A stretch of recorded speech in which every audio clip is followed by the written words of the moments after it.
Hello, and thank you for joining us. Today, we will be speaking with Professor Felix Padel. Felix is currently a research associate in the Center for World Environment History at the University of Sussex. He was previously a professor of rural management at the Indian Institute of Health Management Research and has lectured and taught at Jawaharlal Nehru University, as well as other institutions in India and elsewhere. He is the author of a number of books, including Sacrificing People, Invasions of a Tribal Landscape, and Ecology Economy, Quest for a Socially Informed Connection. Felix, thank you very much for joining us. Thank you.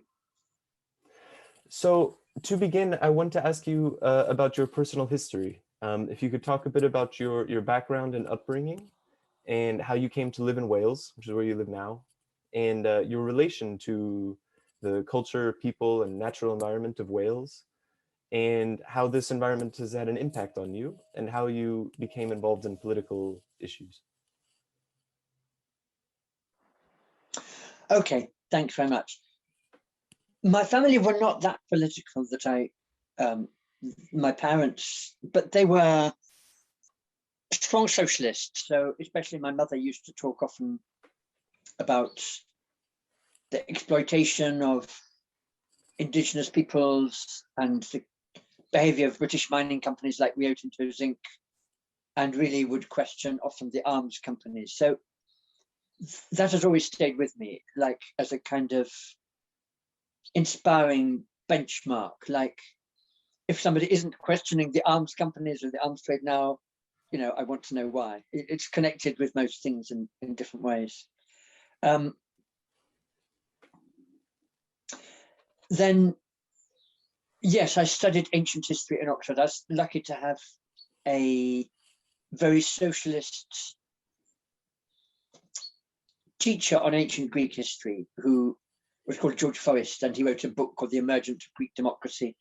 And just like going over the history in detail of like who was who in ancient Greece and Rome, and reading between the lines, like beyond the stereotypes, it really was a very inspiring start in life and something I've applied to ancient and different ages of history in India and in Wales, as well as like what's now Greece or Turkey or anywhere. So how I came to Wales, I think, was the sense of both community and nature here are very strong. There's a sense of solidarity among people here, and a sense of community that, and even, I would say Wales had a claim to be more egalitarian than England or maybe other parts of Britain often are. And yes, it was the kind of beauty of nature and the people going back here to nature. So soon after I moved, somehow I and other friends here and in London helped organize some benefit concerts for the Kurdish people, and also to bring some young Kurds here to do further studies as a more interesting place than London and somewhere they could relate to. A lot of them coming to Wales, they immediately felt a resonance with Kurdistan. And also through them, I met the first Plaid Cymru MP that I met, was Cynnog Davies, who he represented a Green Plaid Cymru alliance at that time, and he really understood the Kurdish issue from the inside in a way that really impressed me and moved me a lot. I think often, the people in Wales or Scotland or probably Ireland understand what's happened to Kurdistan much better than a lot of English people do. Because they see it through the lens of, colonial imposition and so on. Absolutely. So I think that's as far as I'd go to do with my early life and coming here to Wales and how I gradually became politicized. At the same time, even before I moved to Wales, I spent time in India and did a degree in India. So I did my MPhil in sociology in the Delhi School of Economics in between degrees at Oxford University. And it taught me just so much that time. opened me up politically and to other ways of seeing things. And some of my teachers there in Delhi School were very deep thinkers and really challenging in a way that, Oxford is pretty apolitical often. So I found a lot of inspiration in Delhi. Yeah. Well, I wanted to go back a little bit, if we could. Could you say a little bit about why, or if there's a particular reason why you chose to pursue ancient history?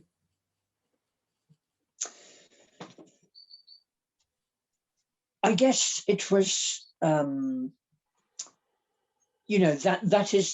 is the subject: classics, ancient Greek and Roman literature, history, philosophy.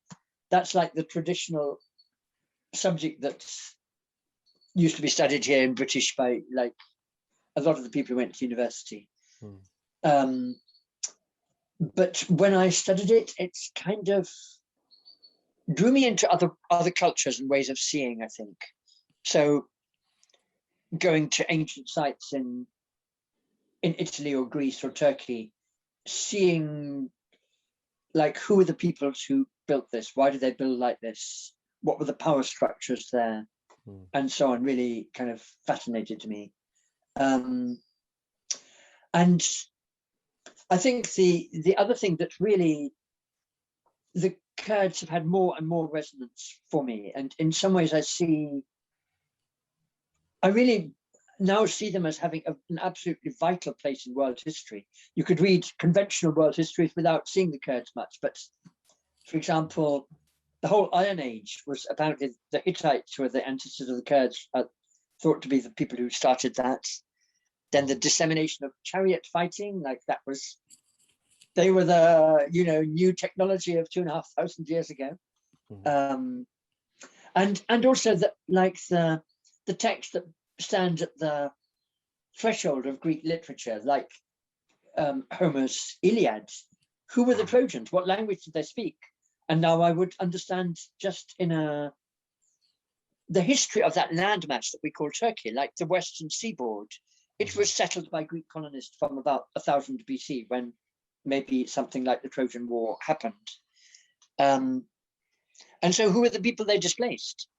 They obviously spoke ancestors of today's Kurdish, long before even the invasion of people from Turkestan or whatever.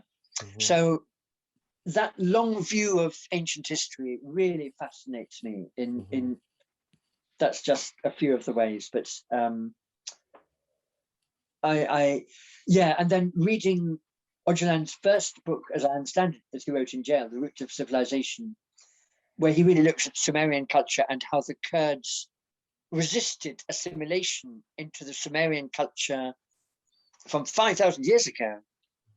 And then one sees this is a people who has resisted assimilation for 5,000 years.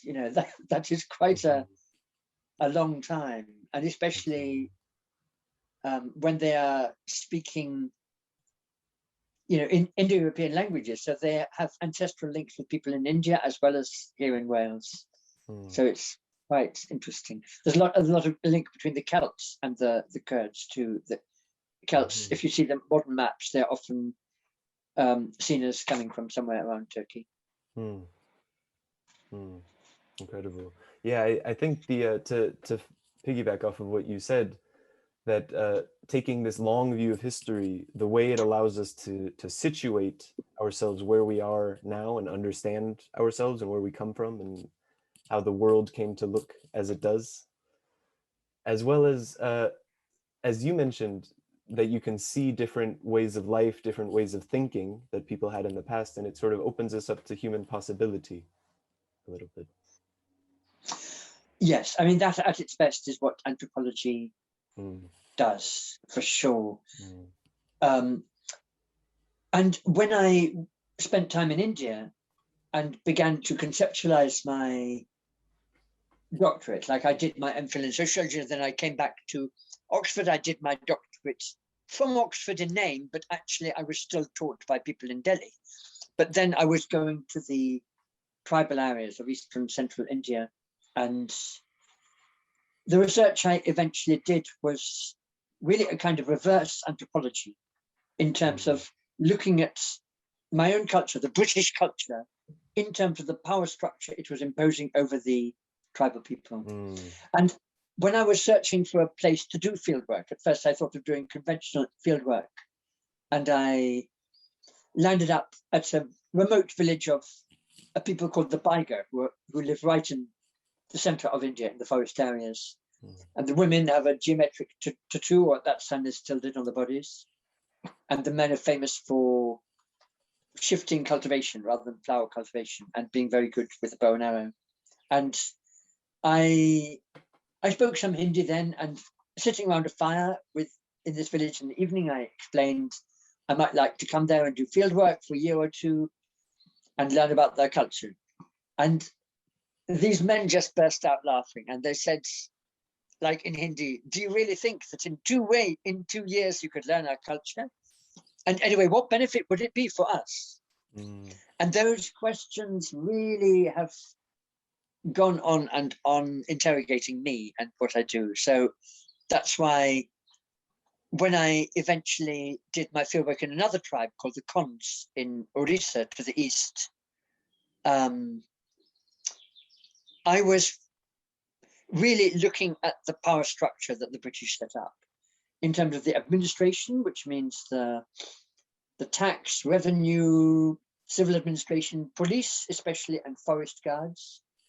And then the missionaries who were given care of the schools and hospitals and things, and have turned into the NGOs now. You can say that NGOs' ancestry goes back to those do-gooding missionaries who, they tried to benefit these people, but they had a very arrogant idea of who they were. They were not interested in learning from them.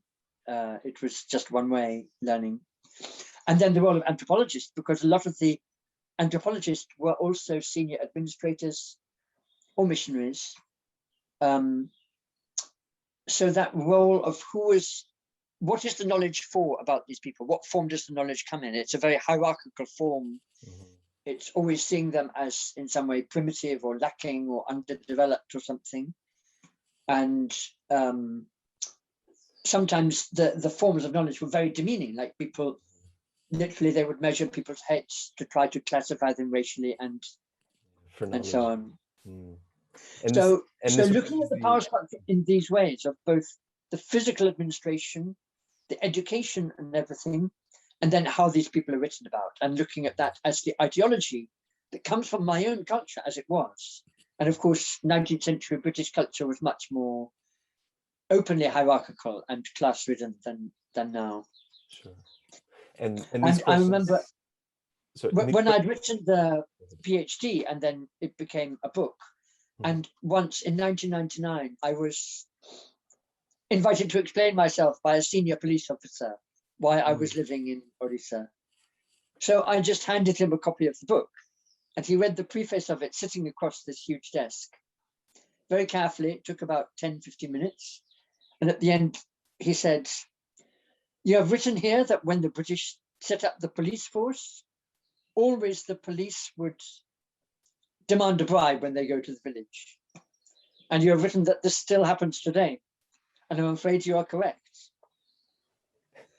I mean, that was, an amazing admission by a senior policeman of, the power structure is like, George Orwell was in the Indian police force in Burma.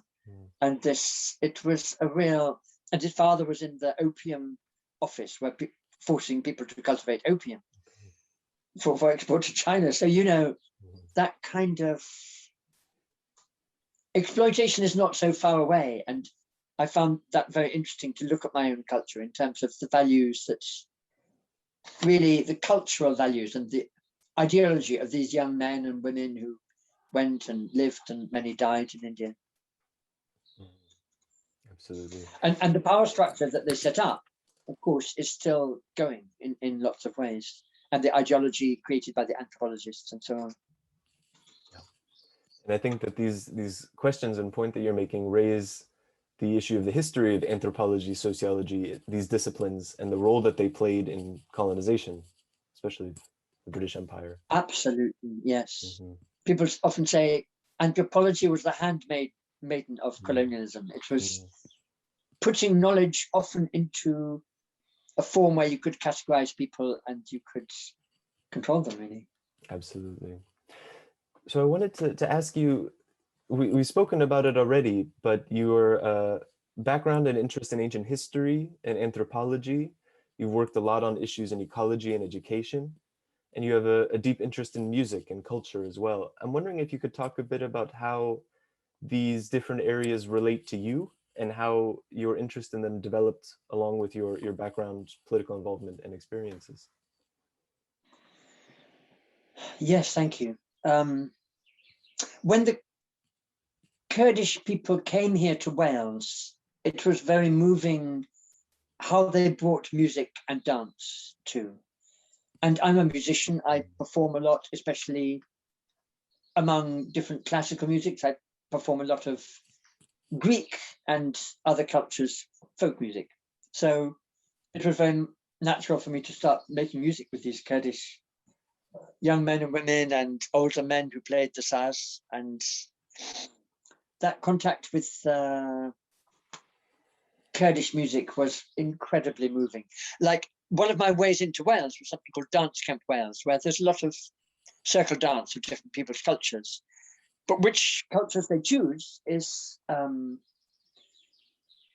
afraid there's some kind of unlooked politics in that, because they choose Greece, they choose Bulgaria, Macedonia, they choose a lot of old Israeli dances, but there's nothing Palestinian, there's nothing Kurdish there. And, you know, Kurdish, when you see them doing circle dance, it's like, it expresses their such deep cultural values. I mean, we know that a lot of the Greek folk dances, they come from a warrior culture. They have these asymmetrical rhythms, so people are really sharp on their feet, moving in complex moves to left and right. And here are the Kurds, and they literally do these dances before they go into battle. And, you know, literally doing that dance is a very good exercise for keeping on your toes, for keeping a sense of community with the other people.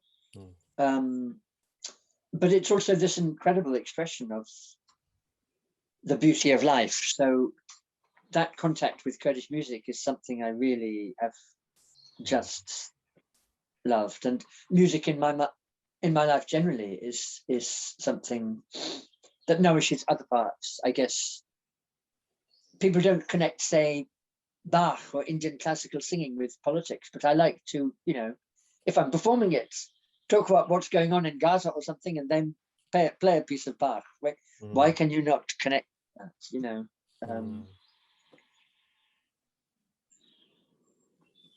And in terms of the rest that you asked about, anthropology and history, yes.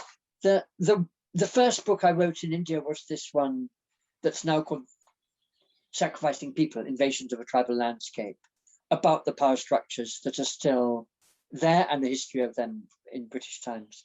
But then when I was living in Orissa, I was approached by an activist, writer, filmmaker called Samarendra Das, and he said, you're writing about the invasion of the British like 150 years ago, but what about the invasion of mining companies right now?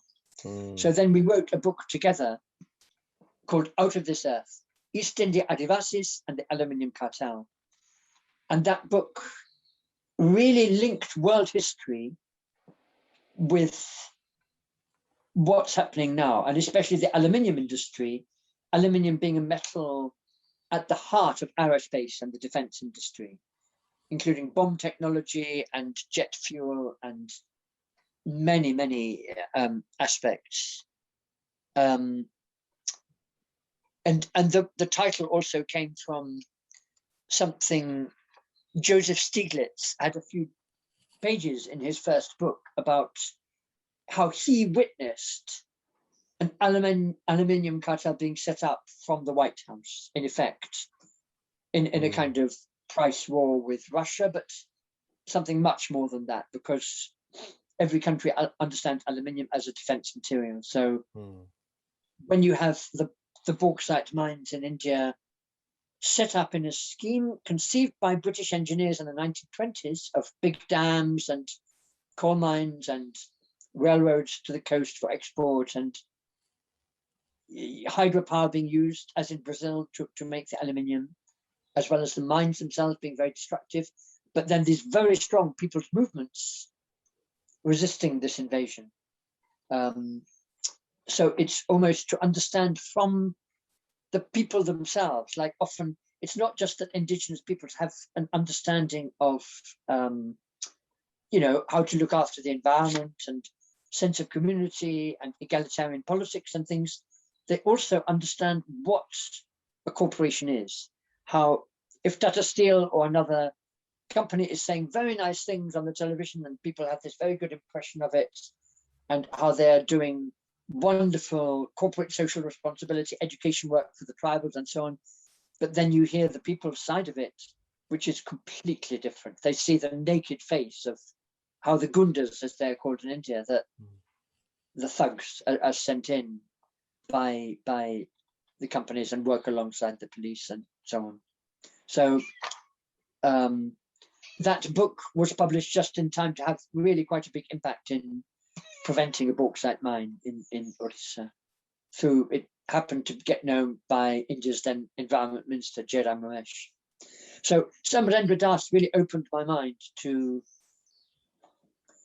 the whole impact of mining. And then that became, it was another aspect of reverse anthropology, instead of just studying a movement, which a lot of people are drawn to, but actually movements don't want to be studied. If you study a movement, then you actually revealing strategies for the people who, on the corporation side. So actually, but from the people's point of view, to understand what is the power structure of the local politics, the link with corporations, the deals that are being done behind closed doors of French companies or British companies or Russian companies or American companies that are helping to set up, say, an aluminium factory or something. Like Vedanta was being funded through London. It was based on the London Stock Exchange, which gave us a kind of handle to fight it as shareholder activists at the same time as over there.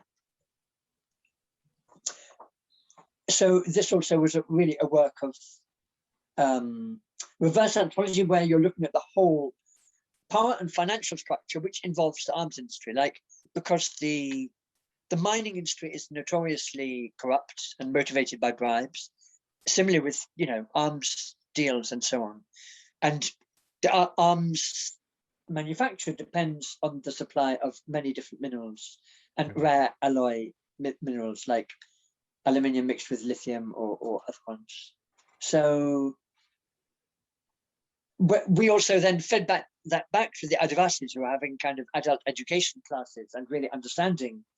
So when this leader in a remote village was standing up to the policemen were saying, why don't you want the company? It's going to give you schools and hospitals and it's going to make you developed. Mm-hmm.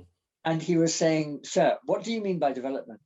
Like, is it development to destroy these millions of years old mountains for profit for a few years, for the profit will not come to us? And how many bombs and aeroplanes are you going to make for this bauxite? Mm-hmm. Because there is actually a defense aircraft factory very close to this bauxite mine in Orissa. So you can see the links. Yeah. Anyway, this is the kind of thing that I've studied. No, thank you. And I think that question is the crux of the matter. What do you mean by development? That's exactly the issue. Yeah. And I appreciate the way that you in how you in what you described and what you shared, the link, the relation between ecology and anthropology is very organic, very deep. Well, that's the subject of my third book, which is called Ecology, Economy, Quest for Socially Informed Connection, because like an economist does not normally study ecology.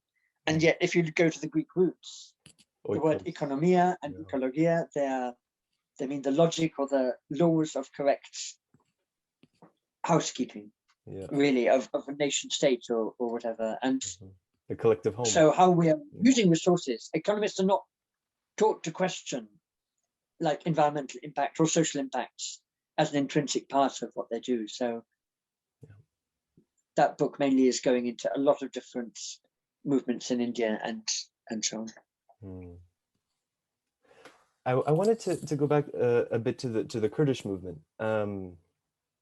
You discussed already a little bit that you became introduced to the Kurds and you immediately made the connection between Kurdistan and Wales.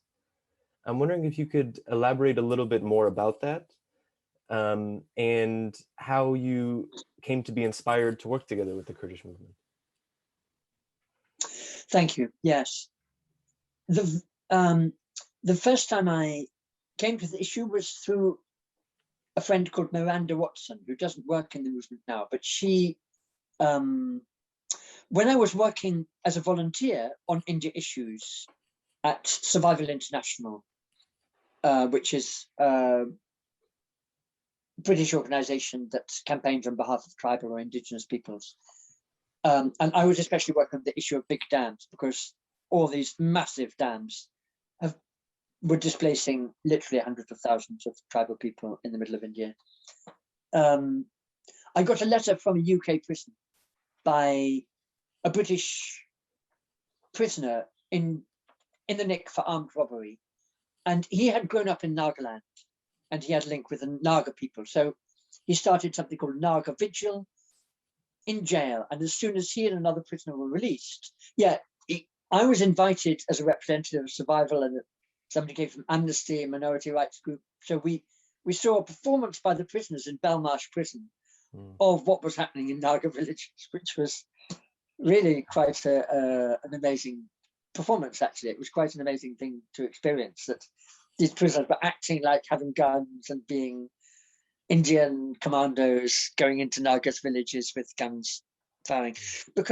And this is like another tale of colonialism, that every Naga in India, and the Nagas are a huge, very diverse set of peoples in Northeast India.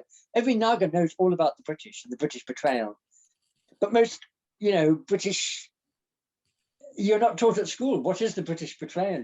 How we sort of brought the Nagaland into what is now India, and then we handed them over to the Indian government.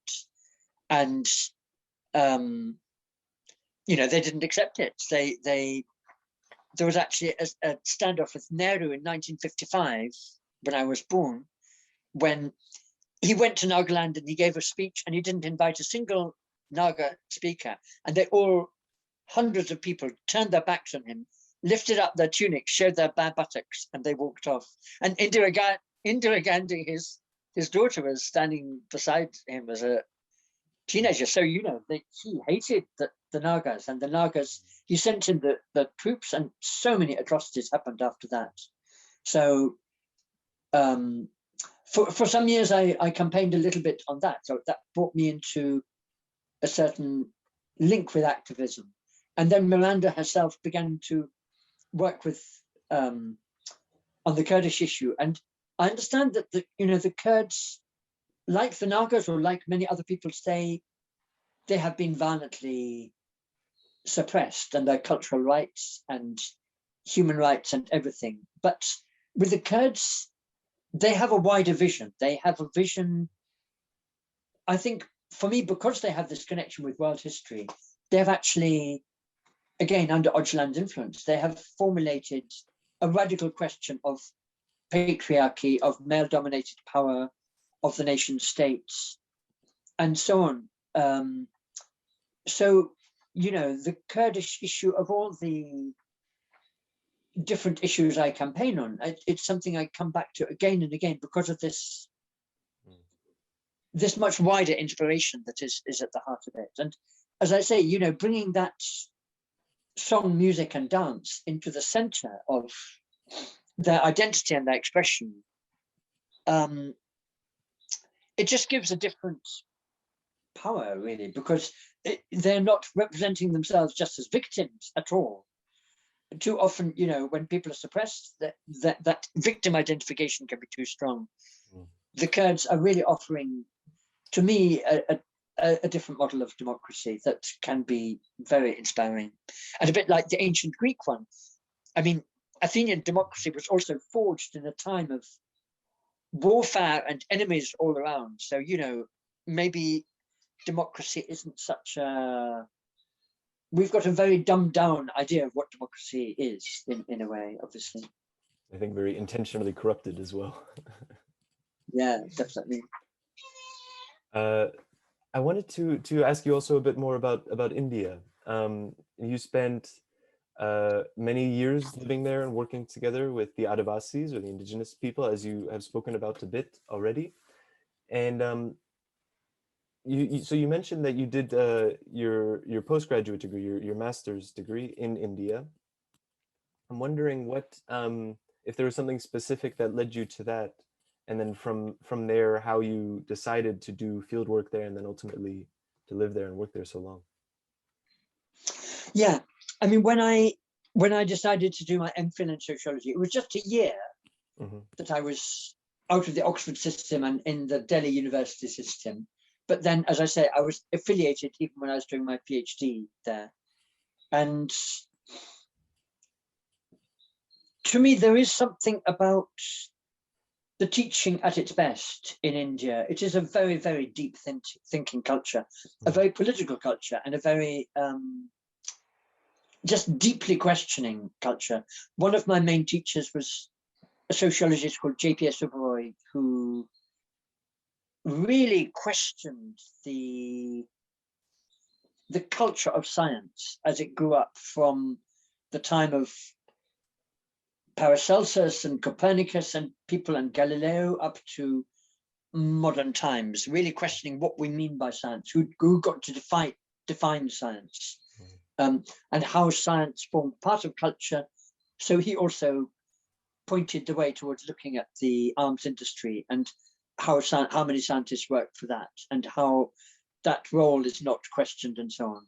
So this is coming from an Indian tradition. So then in my first year there, I was very lucky that one of my classmates, who he ended up doing a PhD that was about the Copernican revolution, for which he learned Polish, but he was also an actor inspired by Grotowski, if you know the Polish theatre director. I've heard very radical, very radical, full use of body, and questioning who is audience, who is performer, and all of that.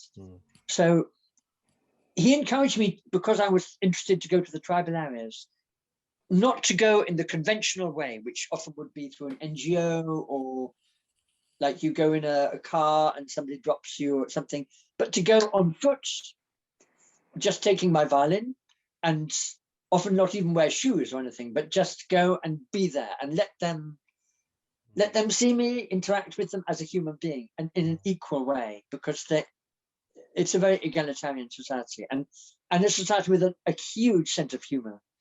So that was my way in, really. I traveled and went just by myself with nothing, never in a vehicle, sometimes by a bicycle. But so I was very lucky in that sense, to both the coincidence that brought me to India. Like when I was in Oxford studying anthropology, my classmate was the Indian novelist Amitav Ghosh. And it was him who said, Felix, our teachers here in Oxford are great, but to some extent, they're just playing intellectual games. The teachers I had in Delhi University were much more connected with their society and much deeper thinking on the whole. So why don't you go and do a degree there? That's, you know, I must really thank him, and thank my friend Khaled Tayyabji, who pointed me in the direction of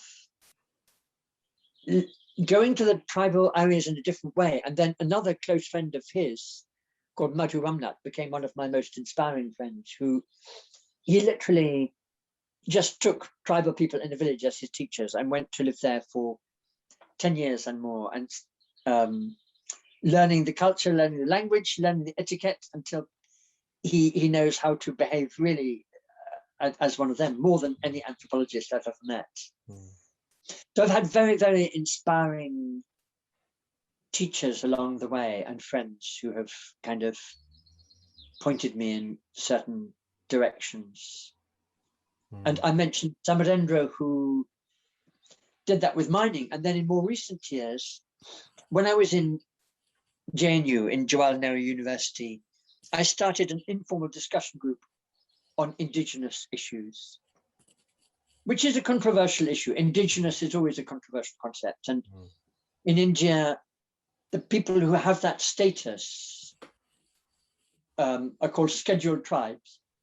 And those in Central India and those in Northeast India, they're quite different racially and in some ways culturally, and yet the situation is very similar. But because Northeasterners will be conscripted into the army, and then that they are there in battalions in Central India fighting against the Maoist Adivasis, while Adivasis in Central India will be recruited into the border security force and they'll be serving there in Northeast India.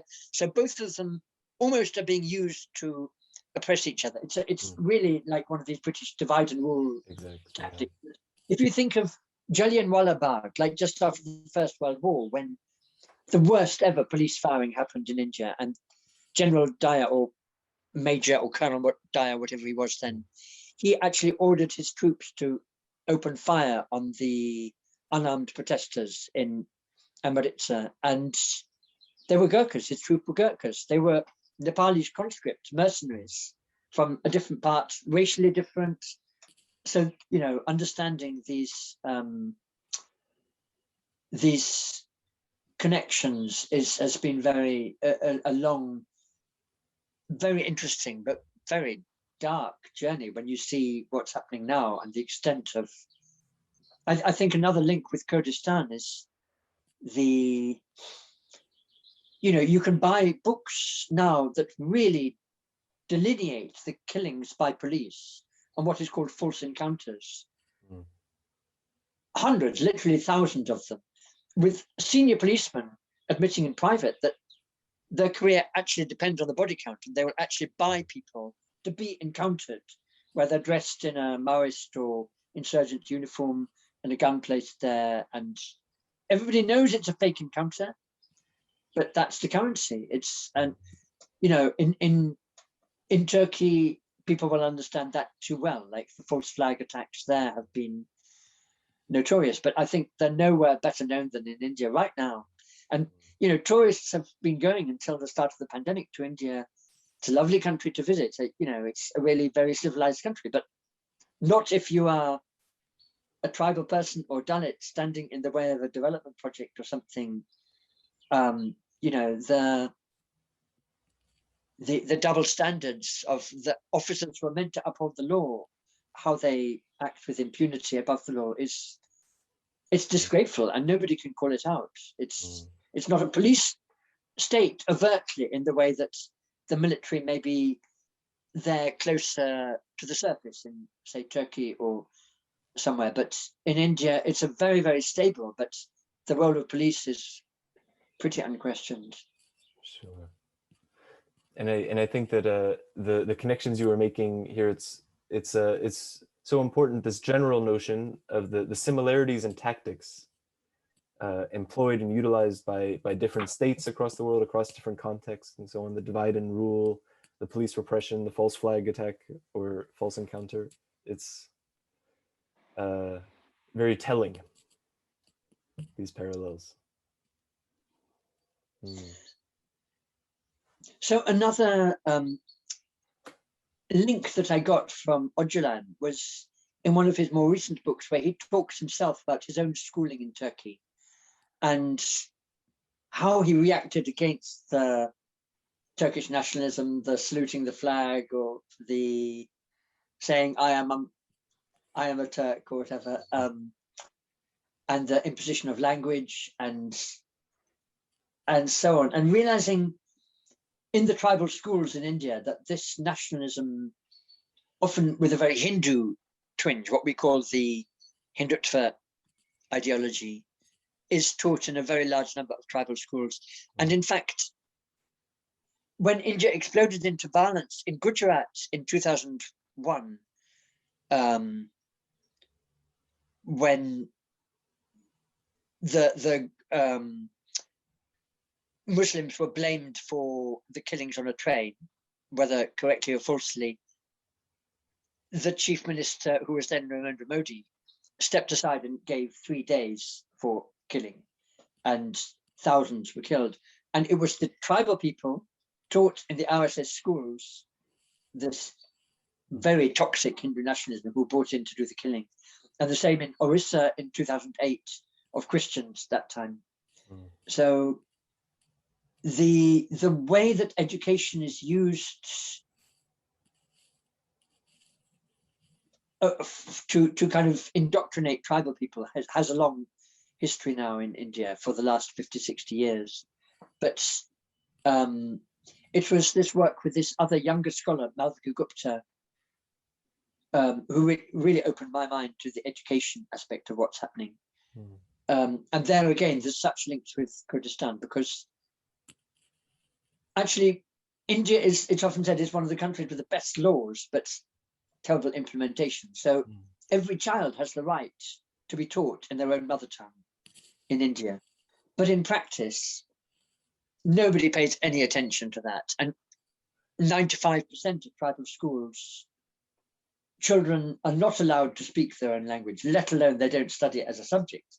While Sanskrit, they learn to say the prayers in Sanskrit. And because Sanskrit, I think, has become at the heart of this ideology, the idea that Sanskrit is like a native language to India and it's the mother of all languages and so on. So Malvika was being taught by one of India's most sensitive educational experts called Krishna Kumar, who was actually in charge of India's education policy for a few years, around 2005, and did amazing work then to really try to, yes, it's hard to summarize in a few words what he did, but really he ordered so many commissions into different aspects of how different communities were receiving education. And then he was supervising Malvika, who was studying India's education policy for tribal children since independence, and showing wonderful initiatives, but just again and again not carried out. So now we end up in a stage where more and more tribal children are being put into boarding schools, and often sexual abuse even is reported from there, but people are not seeing it as a kind of systemic malaise, very similar to what happened in North America, in Canada and other places where there was a policy of forced assimilation through schooling. And then this, this word assimilation, it also is something every Kurdish person will understand the meaning of it. Yeah, absolutely. And the important role that religion plays across these different contexts, like the missionaries from North America, and to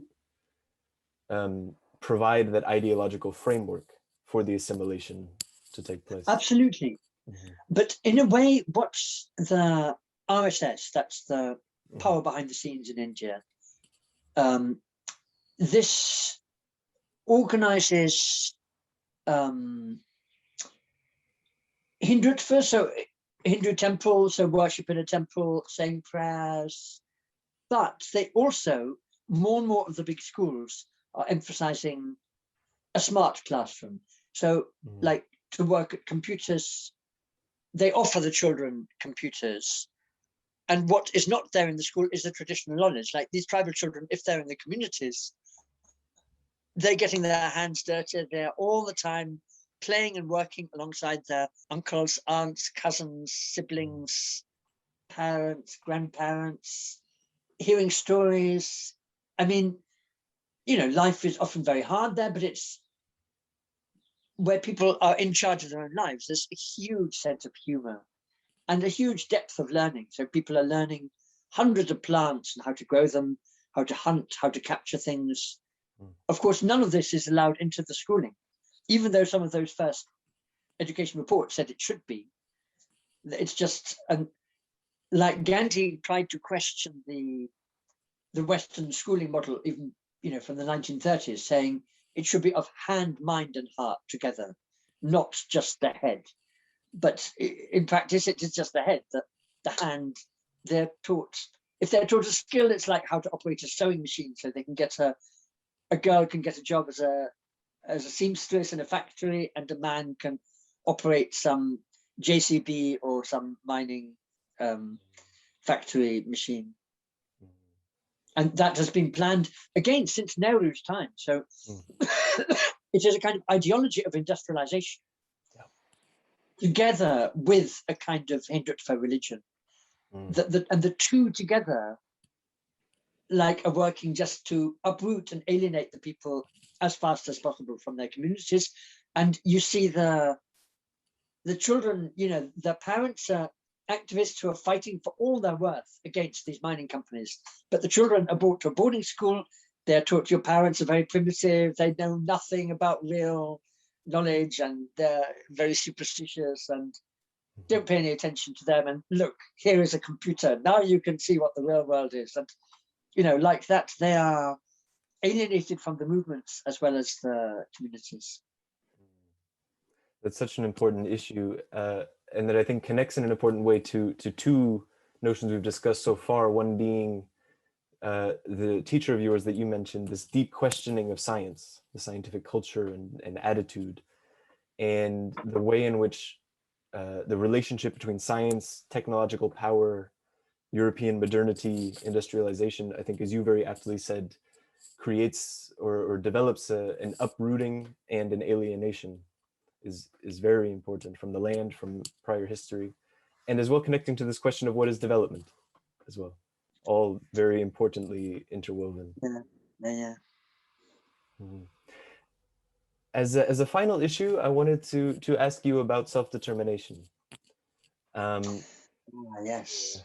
How the subjects of your work, of your focus that we have discussed so far relate to your understanding of self-determination, and in turn how your understanding or the notion of self-determination influences your work in these areas.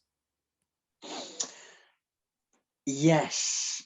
There's a quotation I came across that just at the time of India's independence, just from 1946 to 48, just before and after independence, there was something called the Constituent Assembly in Delhi, where people of different sections of Indian society were coming together with Nehru, with Ambedkar, with other famous, you know, leaders of the Indian freedom movement, to discuss how they would set up the administration afterwards. And Nehru was there in a meeting saying, we must bring democracy to the tribal areas. And then there's this one Adivasi leader who went to Oxford in the 1920s called Jaipal Singh Munda. And he popularized the term Adivasi, actually, which means the first dwellers. And he stood up to Nehru and he said, how can you bring democracy to the tribal areas? These people are the most democratic people on earth. You have to learn democratic ways from them. And I just love that quote, because, you know, it's not that everything is perfect about tribal society or about Kurdish society. You know, there was patriarchy there, probably much less patriarchy in the Indian context, but there were things like that went on. There were unequal power structures and so on. Sure. But at the same time, there's, like, we're inculcated with this value of competition, like competition in school, competition over a supposedly level playing field in the marketplace, competition in political parties where we take it for granted it's democracy if everybody's fighting each other very hard and spend all their time fighting each other. The value there is consensus and sharing, really, and they tend not to make a decision until everybody agrees. Everybody, it's not 51% this way and 49% the other. It's you've got to bloody agree, you know. And the same with sharing. Every child knows, it's like child or adult, male or female, older or younger, they all get the same share of food. Each person is respected as an individual, and how that comes in the culture. Like my friend Madhu was once going with a man who was a great hunter and seeing the man's grandson who was playing alone in the forest, making a little mandala of sticks like they make for the spirits. And Madhu wanted to creep up on this child, and the old man said, no, you have to leave him. He's doing his own thing. He's in communication with the spirits. And in that way, it's part of the culture that adults never tell children what to do or what not to do. We're so used to, do this, don't do that. There, it's much more, you inspire the children. You don't ever directly order them around. And then as soon as a child goes to school, the first thing they get is stand up, sit down. And, the disciplining. Anybody who speaks punished, and, that kind of discipline is the first thing that they are caught with. And the indoctrination starts there, really. Absolutely. And the issue of self-determination is so important for our work as well as Peace in Kurdistan and for the Kurdish movement.